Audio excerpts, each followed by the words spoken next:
Поспорю. Можно, да, перебью? Да, конечно. Ең бірінші продюсер болған кезде мен ток-шоудың продюсері болып қалдым, да? Жай ток-шоуда емес, Ләйлә Сұлтанқызы жүргізетін ток-шоудың продюсері болып қалдым. Бірінші жоба менде 1 ай болды, жаңағы рейтинг берсем берем, бермесем жұмыстан кетемін. И сол кезде мен Останкинадан келген кеңесші деген болатын, сол кезде ұлттық арнаның кеңесшісі Останкина деген по рейтингам. И сол кісі маған айтты.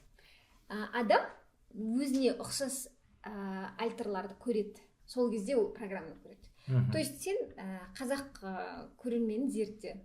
Вот представь, что вот перед телевизором сидят вот семья, ата, әже, мама, папа, бала. И бәріне ортақ, әрқайсының ішін, жан дүниесін, жарасын, немесе қуанышын түртетін бірдеңе тауып ал. Соны кейіпкер арқылы алып кел, сол кезде олар оны көретін болады деп. Осы өмір бойы содан бері 8 жыл өтті ма?